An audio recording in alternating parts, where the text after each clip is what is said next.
उत्साही ब्राह्मण आणि देवीचा आशीर्वाद। एका छोट्या गावात एक ब्राह्मण राहत होता। त्याचे नाव माधव होते। तो अत्यंत श्रद्धाळू होता, परंतु त्याला सगळ्यात जास्त एक गोष्ट आवडायची, ती म्हणजे देवीचा आशीर्वाद मिळवणे। एक दिवस त्याला ऐकायला मिळाले की देवीने एका विशिष्ट ठिकाणी महापूजा ठरवली आहे, जिथे हजारो लोक एकत्र येणार होते। तो उत्साहित झाला आणि त्याने ठरवले की नक्कीच त्या पूजेचा आपण भाग होऊन देवीचा आशीर्वाद प्राप्त करायचा। माधव ब्राह्मणाने तयारी सुरू केली। त्याने त्याच्या कुटुंबासमवेत आवश्यक ती सर्व तयारी केली। त्याने तीर्थक्षेत्राचा मार्ग शोधला आणि त्याच्या मनात एकच विचार होता, देवीचा आशीर्वाद मिळवून मी धन्य होईल।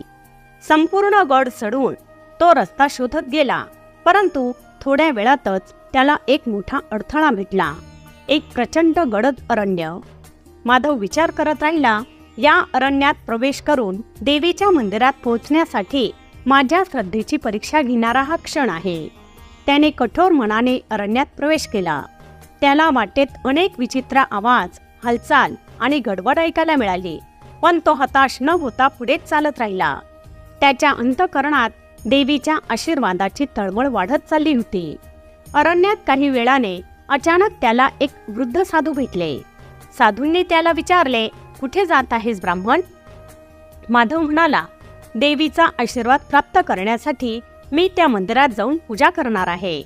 साधू महाराज हसले आणि म्हणाले, देवी तुझ्या बाहेरून पूजा केली तरी तुला आशीर्वाद देईल, पण तुझ्या श्रद्धेची परीक्षा तिला पाहायची आहे।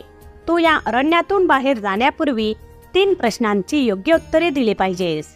माधव सजग होऊन तयार झाला। साधूने पहिला प्रश्न विचारला, प्रथम सगळ्यात मोठी वस्तू काय आहे? माधव काही विचार करू लागला आणि उत्तर दिले, सर्वश्रेष्ठ आहे श्रद्धा। साधू महाराज हसले आणि दुसरा प्रश्न विचारला, दुसरे सगळ्यात अमूल्य वस्तू काय आहे? माधव ताबडतोब उत्तर देऊन म्हणाला, सर्वश्रेष्ठ आहे वेळ।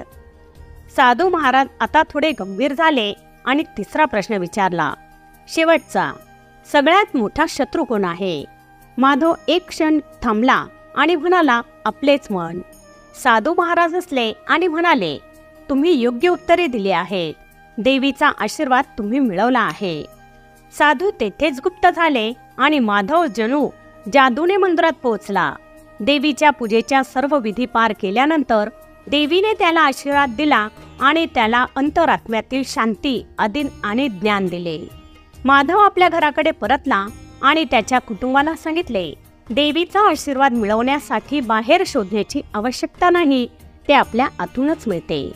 ही कथा आपल्याला शिकवते की श्रद्धा, वेळ आणि आत्मविश्वास हेच जीवनातील सगळ्यात मोठे तत्व आहे।